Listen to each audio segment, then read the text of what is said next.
Alas 8 na ng umaga, nanginginig ang kamay ko. Huling-huli na ako, paano na ang trabaho ko? May video call sa kasama, tinitingnan ang takbo. Dito sa ilalim ng skyway, kalsada'y naging ilog na ang agos. Paano makakarating? Sapatos ko ay mauubos. Tumutulo ang langit, walang tigil ang buhos. Ang lakas ng ulan, oras ko'y nauubos.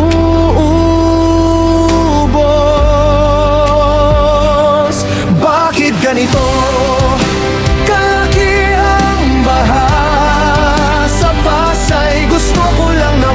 Magbanat ng buto at mabuhay.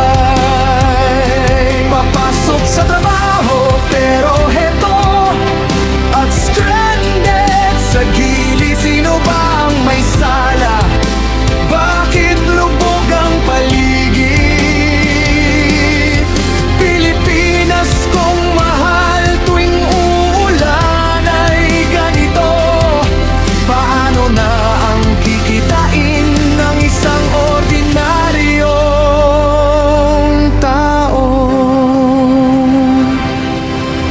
Silipin mo ang silong, itong malalaking haligi. Bahay lagpas tuhod na, sasakyan ay walang mapili. Ang mga kotse at motor, urong, sulong at abala. Nakapayong si kuya, nakatingin sa kawalan.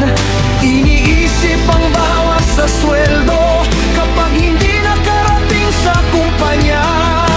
Alas 8 na, takbo ng oras ay mabilis. Habang ang trapiko sa silong, walang kasing kupad at nakakainis.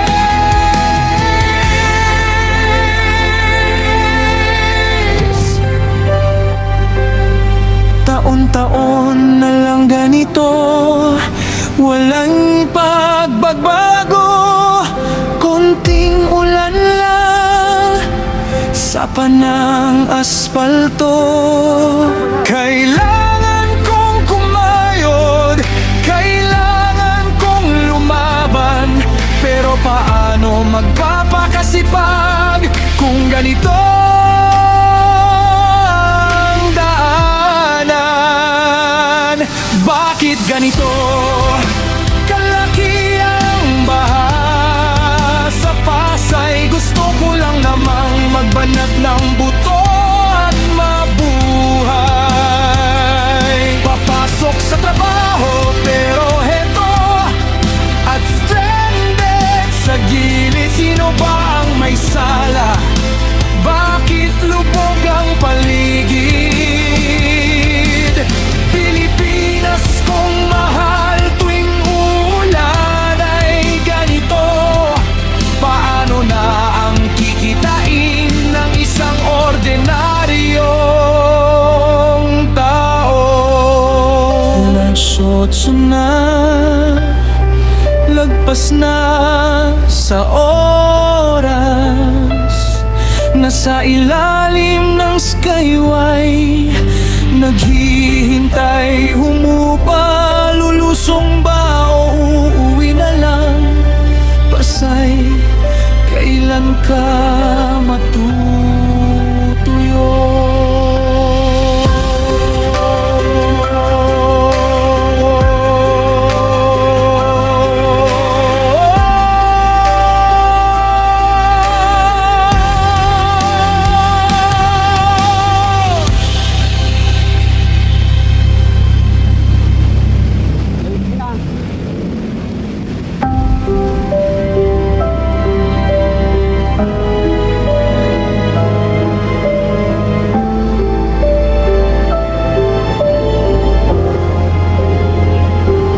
Alas 8 na ng umaga, nanginginig ang kamay ko.